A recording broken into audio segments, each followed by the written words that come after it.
Crushers basically use होता है aggregate बनाने के लिए। जो भी क्वेरी से स्टोन आता है उस स्टोन को क्रश करके हम लोग या तो एग्रीगेट बनाते हैं या फिर सैंड बनाते हैं, आर्टिफिशियल सैंड। पहले हम लोग देखेंगे क्रशर्स के बारे में, स्टोन क्रशर्स के बारे में। तो स्टोन क्रशर्स क्या होता है? The procurement of aggregates needs the production at large scale in factory which passes through the various operations. These operations can be put into the two groups. Group A called query operation while B called reduction operation. Stone crusher तुम लोग देखे हो जहाँ पे भी crusher का plant रहता है? गया में देखे भी हैं तो सर। हमको लगता होगा ही होगा पहले क्योंकि पहले जब पहाड़ कटना अलाउ था ना सर तो रहता था, लेकिन अब क्या है कि सर अब नहीं नजर आता है सर देखने को गया में। हाँ, गवर्नमेंट इस पे रोक लगा दिया है। जो ऑथोराइज्ड हैं, जो गवर्नमेंट द्वारा अप्रूव्ड हैं, उन्हीं को सिर्फ परमिशन मिलता है। एक्चुअली इसमें पैसा बहुत ज्यादा होता है, इलीगल पैसा जिसका कोई हिसाब किताब नहीं है। जैसे बालू का है, जो रिवर सैंड होता है उसका, ये नेचुरल रिसोर्स से होता है ना। ये जो रिसोर्स है ये बहुत ज्यादा अमाउंट, लेकिन इसका यूज इतना तेजी से होने लगा कि उसके चलते जो गवर्नमेंट है उस पे रोक लगा दिया, बैन कर दिया। उसके अलावा गवर्नमेंट को जो मिलना चाहिए उसमें से टैक्स वो कंप्लीटली मिल नहीं पा रहा था, इसलिए इसको गवर्नमेंट जो है परमिशन, सबको परमिशन देने से मना कर दिया। तो स्टोन क्रशर्स का बेसिकली काम वही होता है कि जो भी स्टोन्स है उसको क्रश करके एग्रीगेट, मतलब बड़ा साइज के स्टोन को क्रश करके छोटा साइज में कन्वर्ट करना, उसी को स्टोन क्रशर्स बोलते हैं। ये एक टाइप का मैकेनिकल इक्विपमेंट होता है। एक्चुअली ये एक सिंगल इक्विपमेंट नहीं होता है, ये सेट ऑफ इक्विपमेंट्स होता है जिसके जरिए हम लोग क्रशिंग वर्क करते हैं। तो ये जो प्रोसेस है इसको लार्जली दो पार्ट किया गया है। पहला है क्वेरी ऑपरेशन, दूसरा है रिडक्शन ऑपरेशन। तो क्वेरी ऑपरेशन में क्या कि जो भी हमारा रॉ मटेरियल है, जैसे स्टोन्स हो गया, जो पहाड़ है, वहां हम क्या करते हैं? क्वेरी ऑपरेशन करते हैं। सबसे पहले हम ड्रिलिंग करेंगे ना, उसके बाद ब्लास्टिंग करेंगे, उसके बाद लोडिंग एंड ट्रांसपोर्टिंग। ये हो गया हमारा क्वेरी ऑपरेशन। क्वेरी ऑपरेशन में क्या होगा? ड्रिलिंग, जो पहाड़ होता है उसमें होल हमने किया, होल के बाद उसमें हमने जो भी एक्सप्लोसिव है उसमें फिट किया, जिसके चलते ब्लास्टिंग होता है। ब्लास्टिंग के बाद जो भी पहाड़ वहां से स्टोन अलग हो जाता है उसको हम लोड करते हैं। लोड करने के बाद उसको ट्रांसपोर्ट करते हैं। ट्रांसपोर्ट कहाँ करेंगे? जहां पे हमारा प्लांट लगा हुआ रहता है स्टोन क्रशर का। अगला स्टेप में आता है इसके बाद रिडक्शन ऑपरेशन, मतलब यहाँ पे अब साइज का रिडक्शन होता है। तो रिडक्शन में क्या होता है? क्रशिंग होता है सबसे पहले, जो स्टोन क्रशर्स होता है उसके जरिए स्टोन का क्रशिंग होता है, साइज रिडक्शन होता है। क्रशिंग होने के बाद उसका स्क्रीनिंग होता है, सीव एनालिसिस बेसिकली। स्क्रीनिंग के बाद हैंडलिंग होता है। जैसे स्क्रीनिंग हुआ तो डिफरेंट डिफरेंट साइज का यहाँ पे हमको स्टोन मिलेगा। उस स्टोन अलग अलग साइज को अलग अलग बीन में हम लोग रखेंगे या अलग अलग प्लेस पे रखेंगे। उसके बाद हैंडलिंग आता है, बेसिकली मैनेजमेंट ऑफ मटेरियल आएगा। उसके बाद स्टोरिंग आएगा, है ना। उसके बाद फिर से ट्रांसपोर्टिंग आएगा यहाँ पे। ठीक है, तो ये हमारा ऑपरेशन हुआ। उसके बाद हम लोग देखते हैं कि क्रशर्स कितने टाइप का होता है। तो क्रशर बेसिकली स्टेज के हिसाब से डिसाइड होता है। स्टेज कहने का मतलब ये है कि स्टार्टिंग में जो भी हम ब्लास्ट जो माइंस से या फिर जो भी हिल है, हिल से हम जो ऑब्टेन करते हैं, है ना, उसका साइज बड़ा होता है। तो उस बड़े साइज के जो भी स्टोन्स है उसके लिए अलग टाइप का क्रशर होता है जिसको प्राइमरी क्रशर बोलते हैं।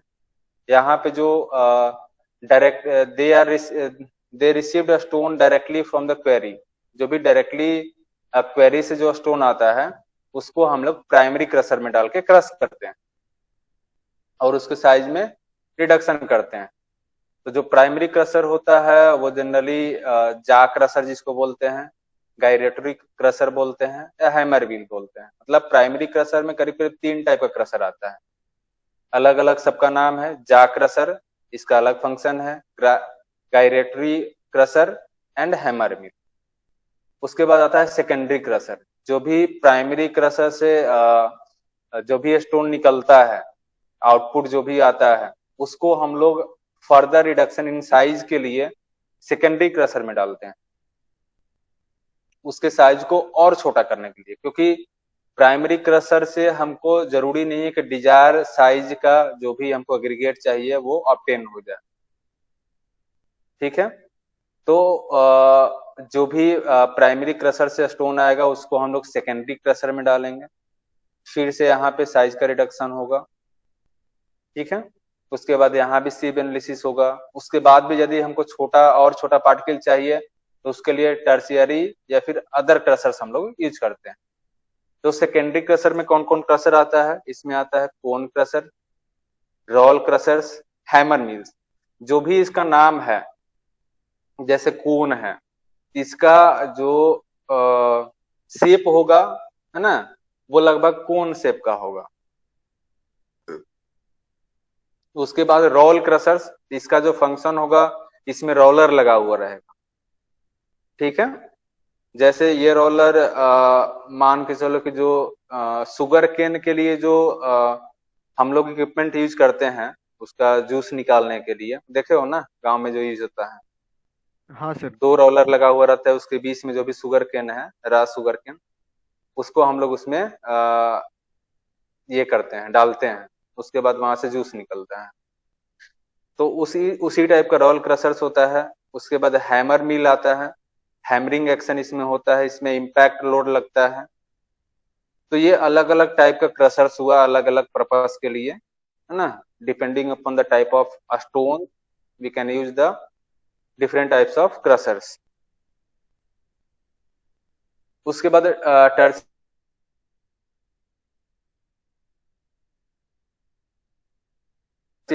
सेकेंडरी क्रशर से जो ऑब्टेन्ड हुआ उसका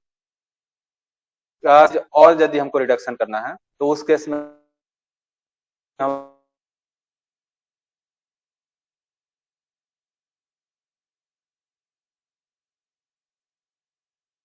क्रशर्स और टर्शियरी, तीनों टाइप का क्रशर्स का यूज होता है। टर्शियरी क्रशर्स में कौन कौन क्रशर्स आते हैं?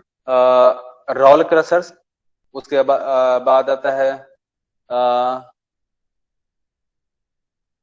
रोड मिल, उसके बाद बॉल मिल्स, है ना। 3 टाइप का क्रशर यहाँ पे हमको मिलता है। अब देख लेते हैं थोड़ा सा डिस्क्रिप्शन इसके बारे में, प्राइमरी का एक, सेकेंडरी का एक और टर्शियरी का एक। तो प्राइमरी में जो हमने पढ़ा था जा क्रशर, तो जा क्रशर जो होता है इसमें क्या होता है, the stone flows between 2 jar. Basically जो जा क्रशर होता है उसमें 2 जा लगा हुआ, जबड़ा टाइप का होता है। उसमें एक जा जो होता है वो स्टेशनरी होता है, दूसरा जा जो होता है वो मूवेबल होता है। ठीक है, इसका हम एक वीडियो तुमको दिखा दें। जा क्रशर,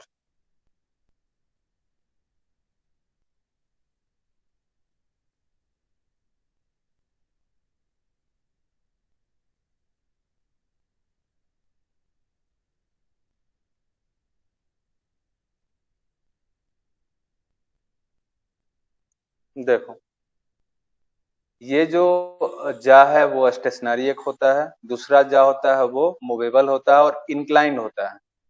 ठीक है, ये जो इंक्लाइनेशन होगा यानी इन दोनों के बीच जो एंगल होगा, ये वाला एंगल, ये करीब करीब 20 से लेकर 30 डिग्री तक रहता है। और जो मूवेबल पोर्शंस है वो एडजस्टेबल भी होता है हॉरिजॉन्टली। यहाँ पे यदि कोई रॉक मटेरियल इसमें, स्टोन मटेरियल जो है स्टिक कर गया, स्टक कर गया इसमें, जो कि इसके मूवमेंट को स्टॉप कर दिया, उस केस में हम लोग क्या करते हैं, क्रशर को स्टॉप करके यहाँ पे उसका जो विड्थ होगा उसको थोड़ा सा और बढ़ा देंगे। तो क्या होगा कि स्पेस बढ़ जाएगा, तो जो भी इसमें स्टक किया हुआ मटेरियल है उसको बाहर कर देते हैं और फिर से हम इसको एडजस्ट करके और क्रशर स्टार्ट कर देते हैं। यहाँ पे जो भी इसका स्पेसिंग है, स्पेसिंग को एडजस्ट करने के लिए यहाँ पे हमको सेटअप दिया हुआ रहता है, वो हम कर सकते हैं। ठीक है, देखो इसका फंक्शन कैसे है।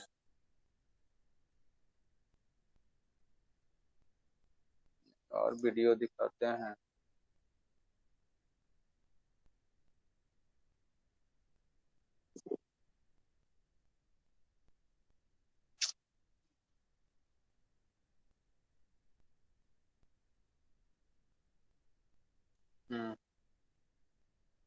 देखो जाक रहा सर,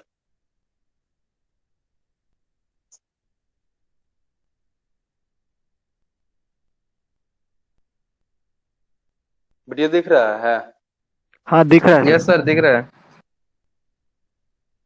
जस्ट लाइक हम लोग का जो जबड़ा होता है, जा मीन्स जबड़ा, उसी टाइप का होता है। ये बेसिकली इम्पैक्ट लोडिंग नहीं देता है, ये प्रेशर अप्लाई करता है। उस प्रेशर से जो स्टोन का साइज होता है वो घट जाता है। सर पानी ऊपर से छिड़क रहा है सर।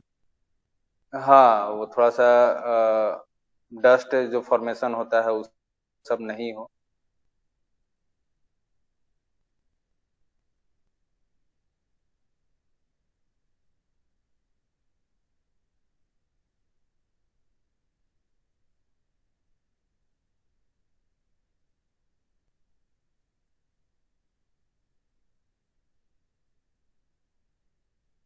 फिर उसका डिटेक्ट करता है क्या, जो ऊपर में जो भी मिलता है। देखो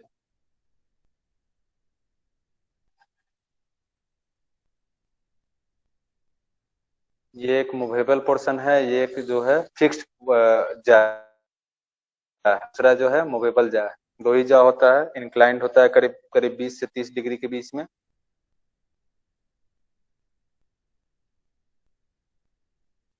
इसमें जो रॉ मटेरियल हम लोग यूज करते हैं, जो स्टोन यूज करते हैं, इसका करीब करीब साइज जो होता है वो 1.5 से लेकर के करीब करीब 2.5 मीटर के आसपास होता है। मतलब जो भी क्वेरी से स्टोन्स आता है वो बड़ा साइज का होता है।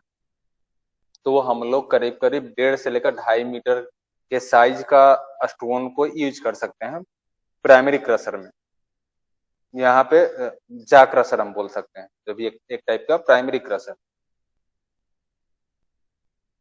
इसका जो साइज रिडक्शन होता है, मतलब जो भी आउटपुट में जो हमको मिलेगा स्टोन, उसका साइज करीब करीब 50 mm के आसपास में होगा। The final product of this crusher is 50 mm और मोर।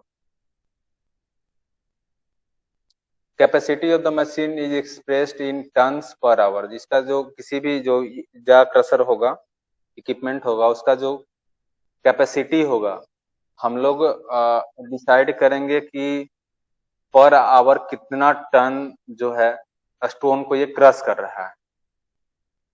ठीक है, उसके हिसाब से इसका कैपेसिटी डिसाइड किया जाता है। क्योंकि बड़ा साइज का भी क्रशर बनाया जा सकता है, जा क्रशर छोटा साइज का भी बनाया जा सकता है। बड़ा साइज रहेगा तो ऑब्वियसली उसका कैपेसिटी ज्यादा रहेगा, ज्यादा टन्स ऑफ द जो स्टोन होगा पर आवर वो क्रश करेगा।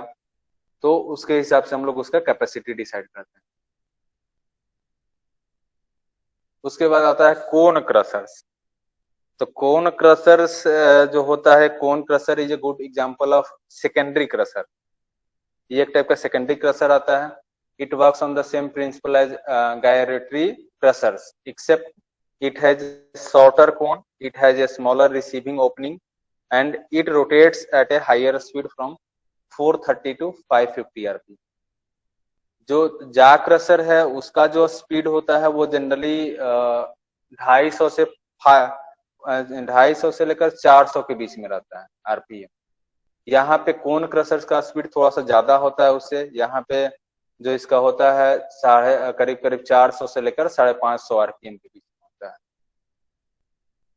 ऑब्वियसली होगा क्योंकि जो सेकेंडरी क्रशर होगा वो प्राइमरी क्रशर से ऑब्टेन्ड जो भी मटेरियल होगा उसको क्रश करेगा।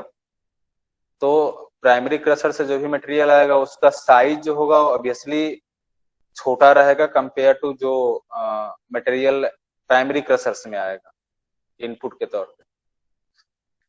The size of cone crusher is designed by the diameter of the crusher head. तो जो भी यदि हम इसका साइज का बात करें तो साइज ऑफ कोन क्रशर जो होगा वो जनरली जो क्रशर हेड होगा उसके डायमीटर पर डिपेंड करेगा। तो कोन क्रशर के बारे में थोड़ा सा हम लोग देख लें किस तरह से दिखता है।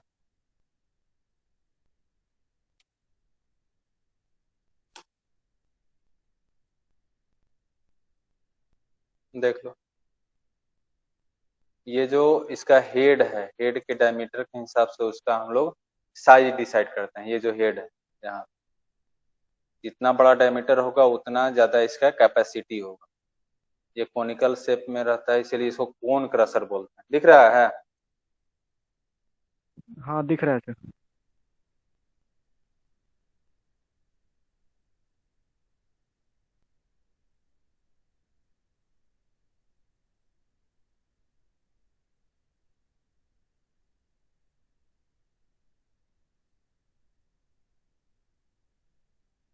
इस टाइप के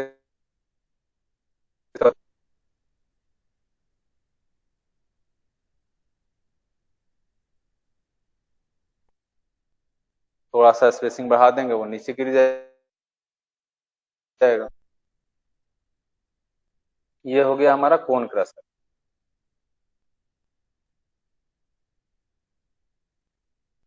अगला है रोल क्रशर, है ना। A roll crusher falls under the secondary और टर्शियरी ग्रुप। कुछ कुछ क्रशर्स क्या होता है कि वो सेकेंडरी के रेंज में भी आता है और टर्शियरी ग्रुप के रेंज में भी आता है। तो रोल क्रशर जो होता है वो दोनों ग्रुप में आता है, सेकेंडरी में भी आता है और टर्शियरी में भी आता है।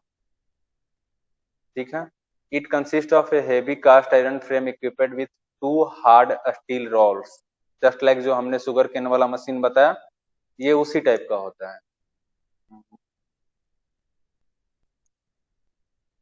Roll crusher, roll crusher basically artificial sand बनाने के समय यूज होता है। ये टर्शियरी के रूप में देख लो, इस टाइप का दो ड्रम रहेगा सिलेंड्रिकल, उसके बीच में सर्टेन स्पेसिंग रहेगा ना। दिख रहा है फिगर वीडियो? यस सर दिख रहा है।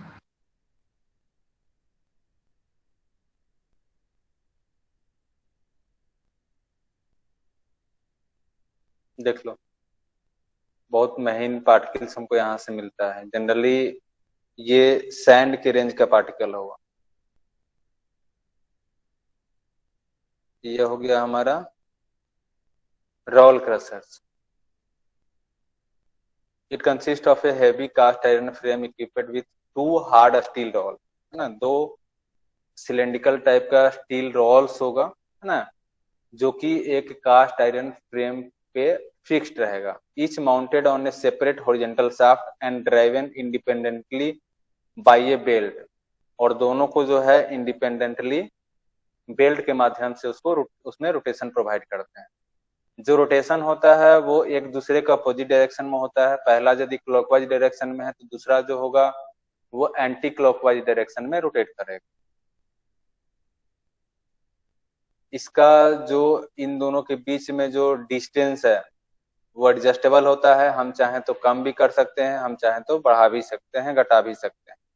ये एडजस्टेबल होता है। जहां पे भी फिक्स रहता है इसका सेंटर, जिस एक्सिस पे, वहां हम एडजस्टमेंट कर सकते हैं डिपेंडिंग अपॉन द साइज। जो हमको मान लो कि ये जो भी फीड साइज है, साइज ऑफ फीड मतलब जो इनपुट का साइज है, जो भी स्टोन है ना, जिसको कि हम इनपुट के तौर पे यूज करते हैं, उसका जो साइज है उसके हिसाब से दोनों रोल के बीच के डिस्टेंस को हम लोग, या जो भी स्पेसिंग बीच में आता है उसको हम लोग एडजस्ट कर सकते हैं।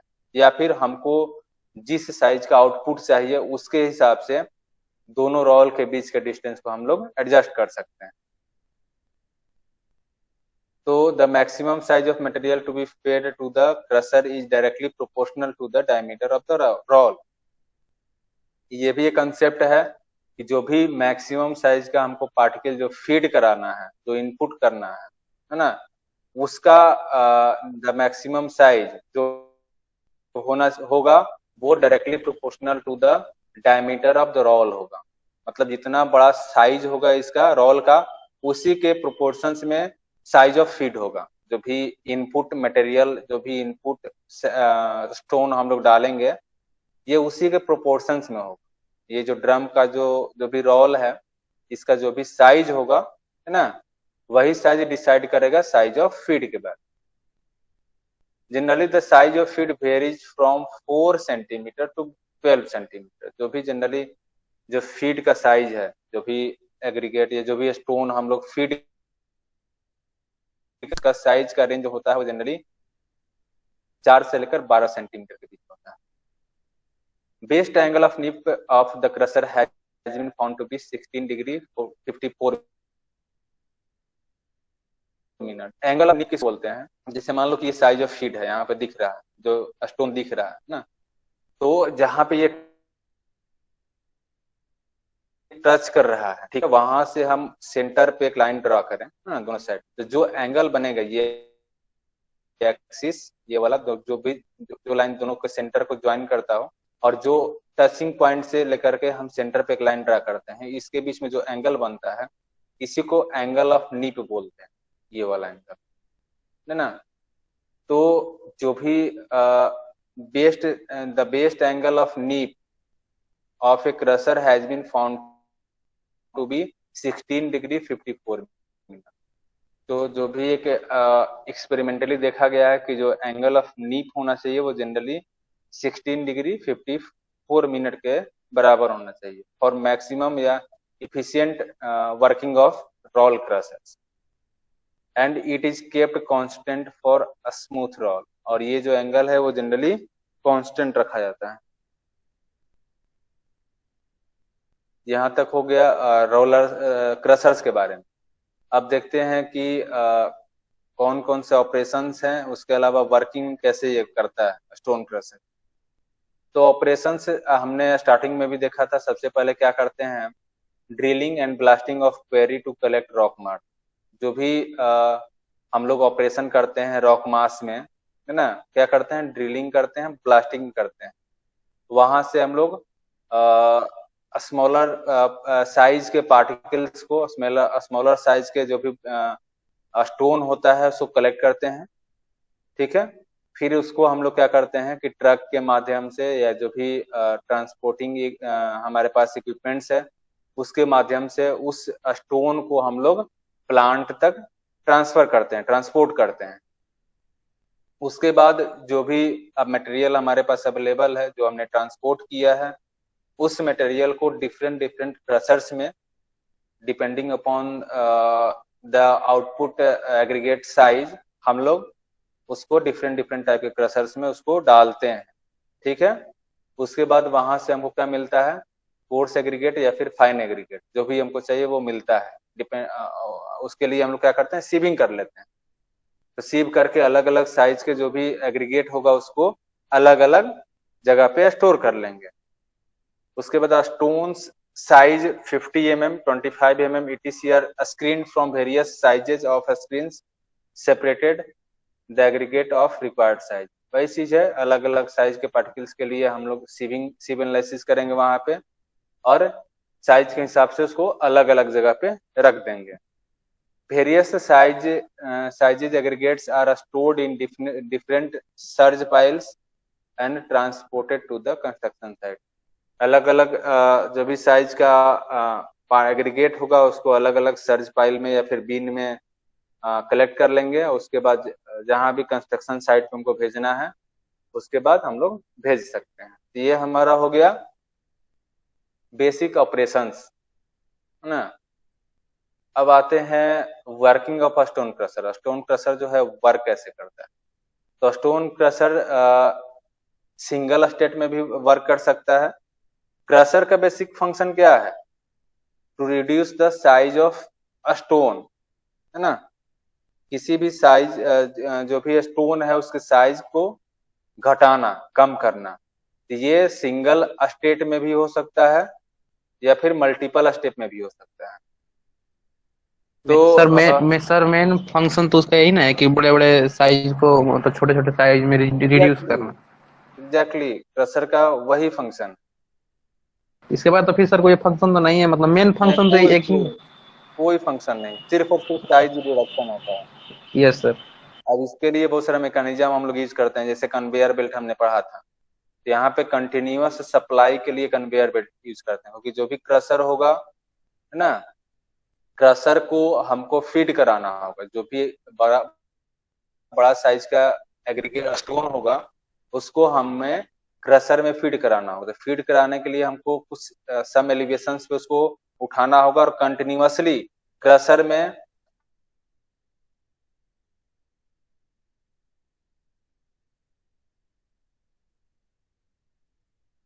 हमको फीड कराना होगा। तो काम के लिए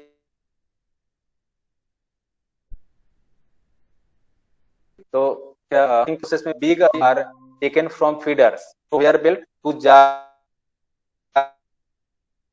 क्रशर। जो भी क्वेरी से जो स्टोन आता है उस स्टोन को हम लोग क्या करते हैं, कन्वेयर बेल्ट के माध्यम से जा क्रशर में फीड कराते हैं eight uniform rate,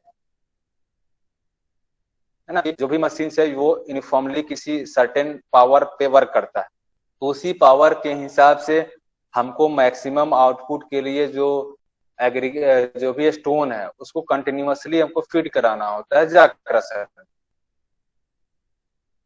the stones are crushed into the jaw crusher. जो भी स्टोन हम फीड कराएंगे वो जा क्रशर में क्रश करेगा। The crushed aggregates from the jaw crusher is then taken to the screen. जब एक बार क्रश हो गया तो उसको स्क्रीन पर ले जाएंगे, है ना। उसका हम लोग सीव एनालिसिस नहीं करेंगे, उसका स्क्रीनिंग करेंगे। सीव एनालिसिस हम लोग नहीं करेंगे, स्क्रीनिंग करेंगे, मतलब इसको चालेंगे, ठीक है। Ja crusher is then taken to the screens where the crushed aggregates are separated to the aggregates of required size। तो स्क्रीन करने के बाद जो भी हमको रिक्वायर्ड साइज का एग्रीगेट चाहिए उसको अलग अलग कर लेंगे, अलग अलग साइज को अलग अलग कर लेंगे। Screened aggregates fall into the hoppers. From hoppers the aggregates of required size is then transported to the construction site. अब स्क्रीन करेंगे तो ये भी स्क्रीनिंग जो होगा वो कंटिन्यूअस प्रोसेस होगा। जब कंटिन्यूअस प्रोसेस होगा तो इसमें स्क्रीन पर जो भी क्रस्ट स्टोन है वो कंटिन्यूअसली फॉल करेगा, और कुछ स्क्रीन से जो भी फाइनर, जो भी स्क्रीन का एक साइज होगा उसके साइज से जो भी फाइनर पार्टिकल होगा वो नीचे गिर जाएगा। जो भी उससे बड़ा साइज का पार्टिकल होगा वो पिन में जाकर के गिरेगा, क्योंकि ये स्क्रीन इंक्लाइंड रहेगा।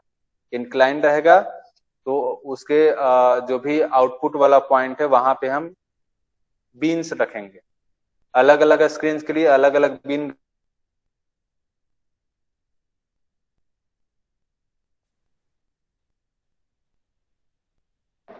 यहाँ पे हमको डिफरेंट साइज का एग्रीगेट ऑब्टेन हो जाएगा। उसके बाद इसको हम लोग ट्रंक डंपर पे या जो भी ट्रक है उस पर लोड करके जहां भी हमको जरूरत है जिस साइट पर वहां पर हम लोग ले जा सकते हैं। यही है हमारा वर्किंग ऑफ स्टोन क्रशर, कैसे वर्क करता है।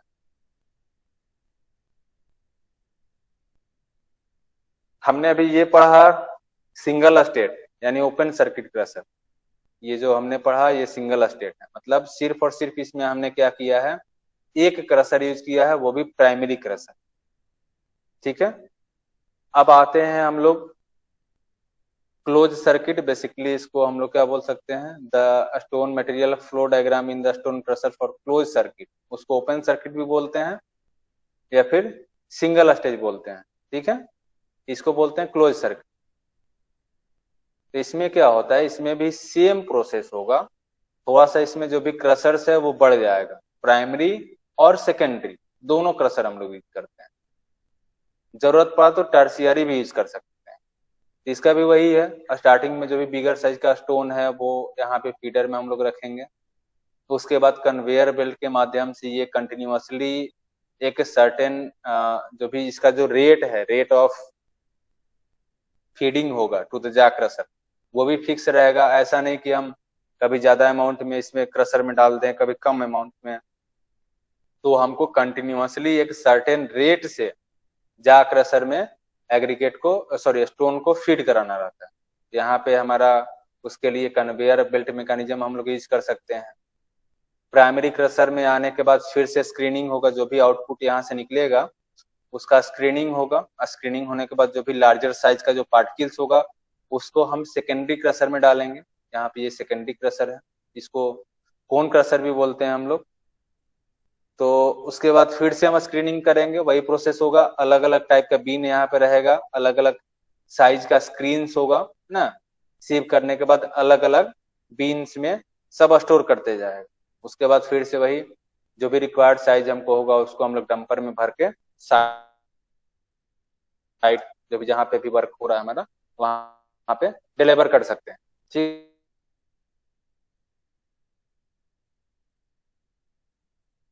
है, जहां तक किसी को डाउट नहीं है। ये हो गया हमारा, यहाँ तक हमने पढ़ा था स्टोन क्रशर्स के बारे में। अब आते हैं equipments for production of artificial sand. क्योंकि जो भी नेचुरल सैंड है उसका जो डिप्लेक्शन है वो तेजी से हो रहा है और हर जगह अवेलेबल नहीं है, कॉस्टली भी हो रहा है ट्रांसपोर्टेशन उसका। तो इन दैट केस हम क्या करते हैं कि आर्टिफिशियल सैंड भी प्रोड्यूस करते हैं। क्योंकि जो एग्रीगेट प्रोड्यूस होता है ना, तो क्या होता है वोपिक क्वेरी से जो डायरेक्टली स्टोन आता है उसका जो साइज है हम लोग घटा देते हैं, तो वो एग्रीगेट बन गया। उसका साइज और यदि हम घटा दें, जो सैंड का स्पेसिफिक साइज रेंज है उसके रेंज में हम उस सैंड को कर दें, तो क्या हो जाएगा, हमारे पास फिर से आर्टिफिशियल सैंड हमको मिल जाएगा। वहां पे एग्रीगेट की जगह पे आर्टिफिशियल सैंड ऑब्टेन हो जाएगा। इससे क्या फायदा है, होता क्या है कि जहां भी क्रशर प्लांट लगा हुआ रहता है तो वहां पे ऐसा नहीं कि हम जितना रॉ मटेरियल या फिर जो भी क्वेरी से जो स्टोन आता है उसको हम लोग कंप्लीटली जो भी एग्रीगेट है, एग्रीगेट का जो साइज रेंज है वो उसी रेंज में हम लोग कन्वर्ट कर पाए। क्या होता है कि कुछ कुछ जो साइज होता है वो एग्रीगेट के साइज से भी नीचे आ जाता है। ठीक है, तो उस साइज को हम लोग आर्टिफिशियल सैंड बनाने में यूज कर सकते हैं। यदि आर्टिफिशियल सैंड उस साइज के पार्टिकल को नहीं बनाए तो वो वेस्ट मटेरियल हो जाता है। तो हम वहां पे क्या कर सकते हैं कि उस साइज के पार्टिकल्स को एक प्रॉपर शेप दे करके, शेप मतलब यदि और छोटा साइज हमको चाहिए सैंड के रेंज में तो एक बार और उसको हम क्रशर से पास करा देते हैं और उसके बाद सीव एनालिसिस करा देते हैं, स्क्रीनिंग करवा देते हैं, तो हमको वहां पे आर्टिफिशियल सैंड ऑब्टेन होता है। सेम प्रोसेस है, जो एग्रीगेट प्रोड्यूस करने का जो प्रोसेस होता है वो सेम होगा। हो सकता है यहाँ पे एक स्टेप और क्रशिंग का बढ़ाना पड़े। जैसे वहां पे हमने क्या प्राइमरी यूज किया, प्राइमरी क्रशर, सेकेंडरी क्रशर। यहाँ पे हो सकता है कि आर्टिफिशियल सैंड के लिए हमको टर्शियरी क्रशर की भी जरूरत पड़े, क्योंकि साइज में रिडक्शन और चाहिए। जितना ज्यादा रिडक्शन चाहिए उतना स्टेप में हमको क्रशर का यूज करना पड़ेगा। ठीक है, इसमें देखते हैं कि कौन कौन सा इक्विपमेंट्स हम लोग यूज करते हैं। सेम रहेगा, कुछ अलग नहीं रहेगा इसमें। सैंड वाला में जो भी एग्रीगेट बनाने के लिए जो इक्विपमेंट लगता है सेम इक्विपमेंट इसमें भी लगेगा। फीडर होगा, कन्वेयर होगा, जा क्रशर होगा, है ना, स्क्रीन होगा, होपर होगा, कोन क्रशर होगा, स्क्रीन होगा, होपर्स होगा, रोल क्रशर्स होगा, है ना।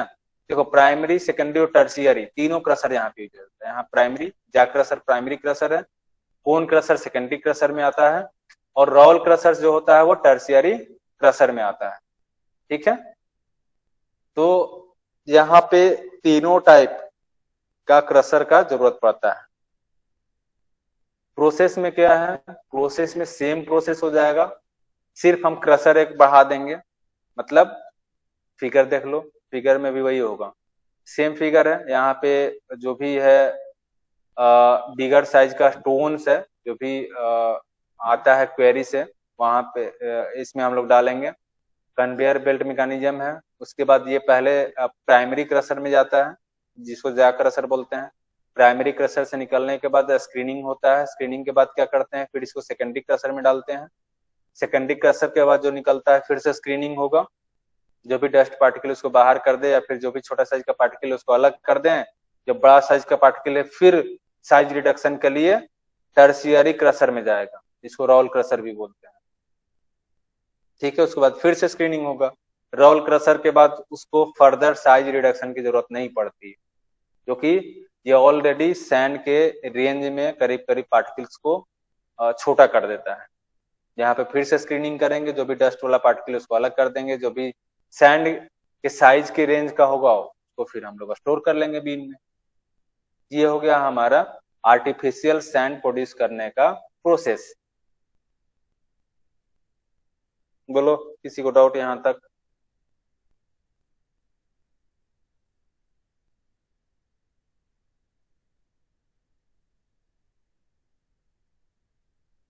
No sir.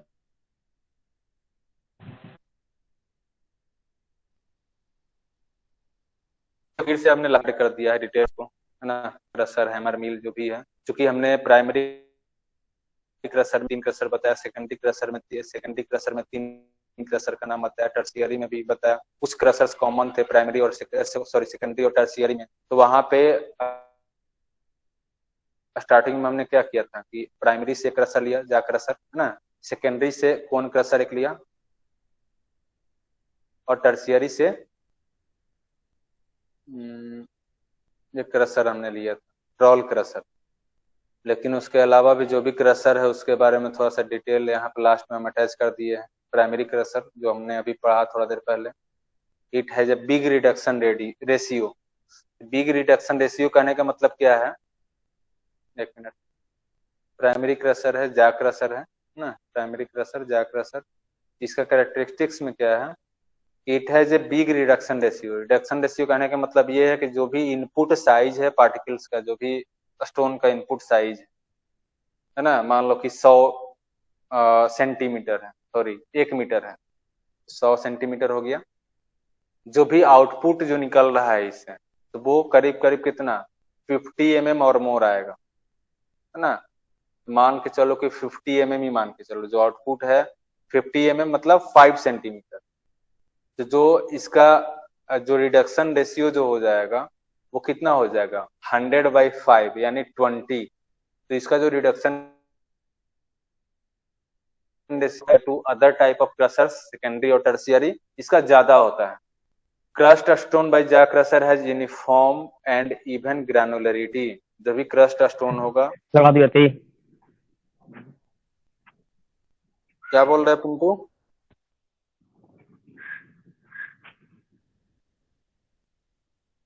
जो भी आउटपुट निकलेगा वो ज्यादा यूनिफॉर्म होगा, इवन ग्रैनुलरिटी का होगा। उसके अलावा it has a simple structure and stable running. इसका स्ट्रक्चर भी तुम लोग देख रहे हो एकदम सिंपल है, स्टेबल रनिंग है ना। It requires handy maintenance and economical operation. इसमें मेंटेनेंस में भी कुछ ज्यादा जो है वो जरूरत नहीं है, हैंडी मेंटेनेंस है, हाथ से भी मेंटेनेंस किया जा सकता है कोई भी दिक्कत हो तो। एंड इकोनॉमिकल ऑपरेशन, बेसिकली जो क्रशर्स होता है बहुत सिंपल होता है, कुछ इसमें ज्यादा कॉम्प्लिकेशन नहीं होता है। हम इसमें क्या करें कि जो भी पावर सप्लाई देते हैं वो एक्सटर्नल देते हैं। तो यदि पावर सप्लाई सोर्स को अलग कर दें तो क्रशर में कुछ नहीं है, बहुत सिंपल है क्रशर। एक दो क्रशर की बात छोड़ दें तो, जैसे जा क्रशर है, बहुत सिंपल है, तुम लोग भी देख लिया। उसके अलावा यदि हम रोल हैमर्स देखें, रोल क्रशर्स देखें, वो भी बहुत सिंपल है। तो क्रशर्स में ज्यादा कॉम्प्लिकेशन नहीं है। तो कुछ कुछ क्रशर छोड़ दें, जैसे कोन क्रशर है वो थोड़ा सा कॉम्प्लिकेटेड है, इसलिए इसको बोलते हैं कि इट रिक्वायर्स हैंडी मेंटेनेंस। मतलब ये हम लोग मैनुअली अपने से भी हम लोग इसका मेंटेनेंस कर सकते हैं। एंड इकोनॉमिकल ऑपरेशन, इसका जो ऑपरेशन होगा इकोनॉमिकल। वही चीज इसके बारे में डिस्क्राइब किया हुआ है जिसका जैक रसल्स के बारे में। उसी तरह हैमर्स मिल है ना, hammer mills is most extensively used for crushing of lime stone. जो हैमर मिल होता है, हाँ हैमर मिल के बारे में हमने नहीं बताया। हैमर मिल बेसिकली जो होता है, इसका प्रिंसिपल इम्पैक्ट, जो इसका जो प्रिंसिपल होगा वो इम्पैक्ट पे डिपेंड करेगा। मतलब ये इम्पैक्ट प्रोड्यूस करता है, जस्ट लाइक थ्रेसर देखे हो, जो गेहूं काटने वाला थ्रेसर होता है, उसी टाइप का इसका इम्पैक्ट आता है हैमर। देखो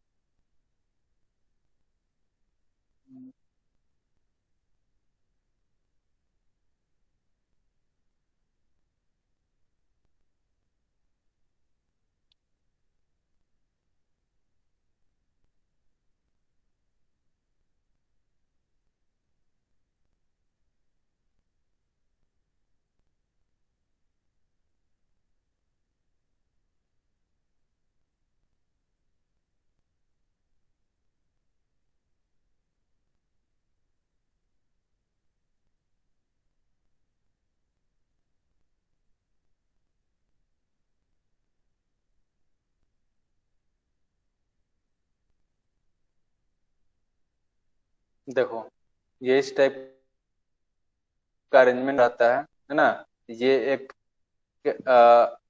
शाफ्ट पे क्या होता है कि ब्लेड्स लगा हुआ होता है, और ब्लेड्स के पॉइंट पे हैमर लगा हुआ रहता है। यही जो हैमर जब रोटेट करेगा तो इम्पैक्ट जो भी इसमें स्टोन आएगा उस पर इम्पैक्ट लोड लगाएगा, है ना। तो इम्पैक्ट लोड के चलते जो भी साइज होता है, साइज में रिडक्शन होता है। यहाँ पे सीव लगा हुआ है, नीचे में दिख रहा है। जो भी इम्पैक्ट के चलते जो भी साइज में रिडक्शन होगा, है ना, और उसका साइज जो होगा सीव के साइज से छोटा या फिर उसके बराबर होगा, तो वो एग्रीगेट जो होता है वो बाहर निकल जाएगा। ठीक है।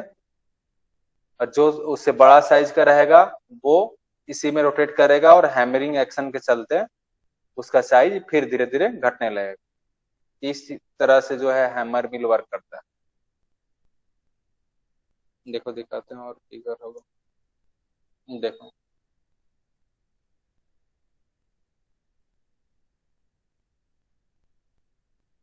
देखो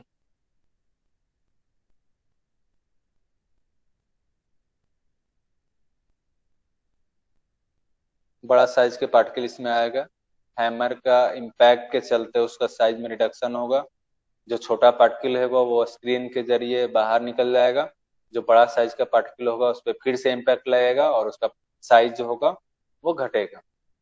इस हिसाब से हमारा हैमर मिल वर्क करता है। ठीक है।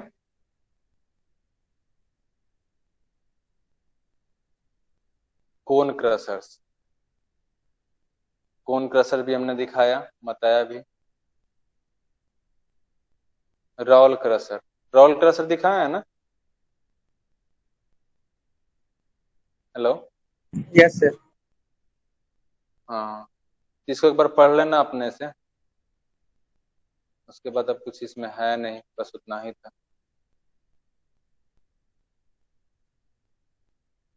कुछ पूछना है इसमें।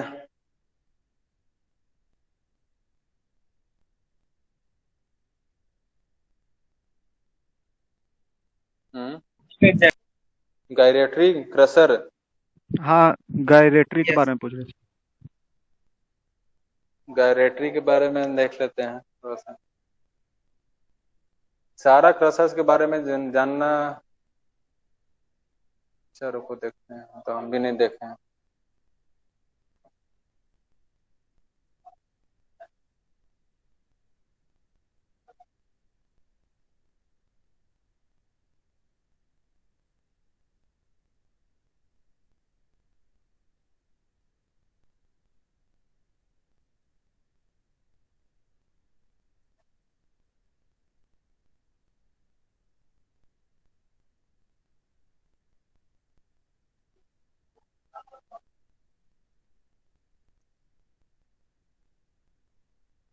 देखो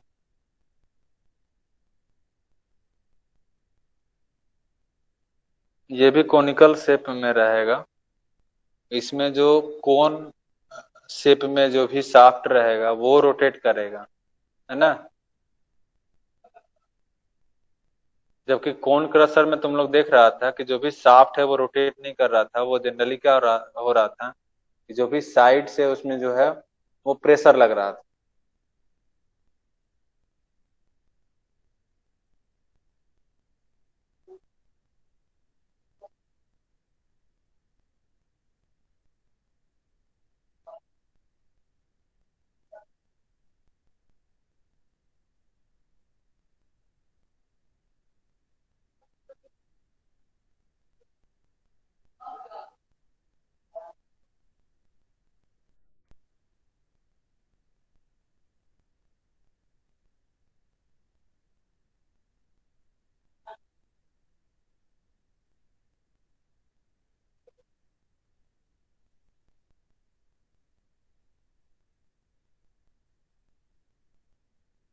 लेबोरेटरी के बारे में शायद हमने दिया नहीं है मटेरियल।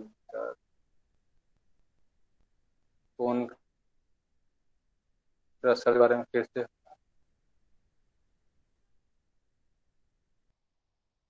है ना दिया सर। हुआ होगा।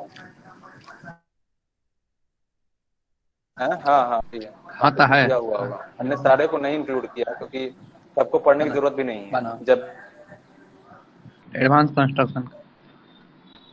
एडवांस कंस्ट्रक्शन का जरूरी नहीं है।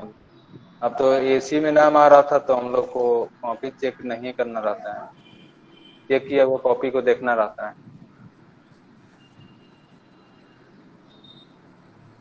वो ठीक नहीं रहता किसमें नाम आएगा नहीं आएगा, यदि नाम भी आता है तो वो बोर्ड वाले लोग डिसाइड करते हैं। बोलो क्या बोलना था। नहीं सर, वही पूछ रहे थे कि आखिर मतलब कॉपी चेक करते हैं तो क्या चीज उसमें